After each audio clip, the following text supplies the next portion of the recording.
والدین کو عزت دینے کے 35 طریقے ضرور سنیں اور اس پر عمل کریں۔ والدین کی موجودگی میں اپنے فون کو دور رکھیے،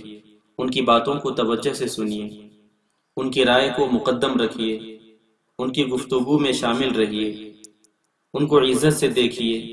ان کو ہمیشہ تعظیم دیجیے، ان کے ساتھ اچھی خبر شیئر کیجیے،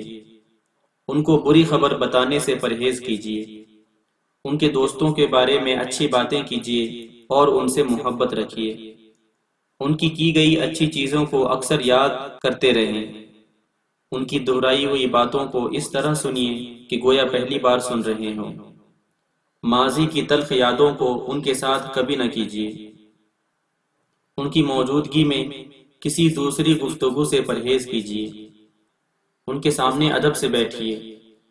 ان کی رائے اور سوچ کے متعلق معمولی سا اختلاف بھی نہ کیجیے۔ جب وہ بات کریں تو ان کی بات کو مت کاٹیے، ان کی عمر کا احترام کیجیے، ان کی موجودگی میں اپنے بچوں کو نہ ڈانٹیے اور مارنے سے گریز کیجیے، ان کے حکم اور مشورے کو قبول کیجیے، ان کی موجودگی میں صرف ان سے ہی رہنمائی لیجیے، ان کے سامنے اپنی آواز کو ہرگز اونچا نہ ہونے دیجیے، ان کے ساتھ چلتے ہوئے ان سے آگے بڑھنے یا ان کے سامنے چلنے سے پرہیز کیجیے، ان سے پہلے کھانا شروع مت کیجیے، ان کے سامنے خود کو نمایاں مت کیجیے، جب وہ خود کو کسی قابل نہ سمجھیں تو ان کو بتائیے کہ وہ آپ کے لیے قیمتی اور قابل احترام ہیں۔ ان کے سامنے بیٹھتے ہوئے اپنے پیر ان کے سامنے مت کیجیے، ان کی طرف پیٹھ کر کے کبھی مت بیٹھیں، ان کے ساتھ بد اخلاقی سے بات مت کیجیے،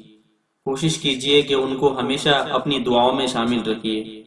ان کی موجودگی میں خود کو ہرگز بور اور تھکا ہوا ظاہر نہ کیجیے، ان کی غلطیوں اور بھول پر کبھی مت مسکرائیں، ان کی زیارت برابر کرتے رہیے، ان سے بات کرتے وقت بہترین الفاظ کا چناؤ کیجیے، ان کو محبت بھرے ناموں سے پکاریے جو وہ پسند کرتے ہیں، ان کو ہر چیز پر مقدم رکھیے اور ترجیح دیجیے۔ والدین اس کرۂ ارض پر خزانہ ہیں، سوچئے اس سے پہلے کہ یہ خزانہ دفن ہو جائے اپنے والدین کو عزت دیجیے جب تک کہ وہ ہمارے پاس ہیں۔ آئیے آج ہی اپنے قابل احترام والدین کے لیے ڈھیروں دعائیں کرتے ہیں۔ دوستوں، چلتے چلتے ایک آخری بات عرض کرتا چلوں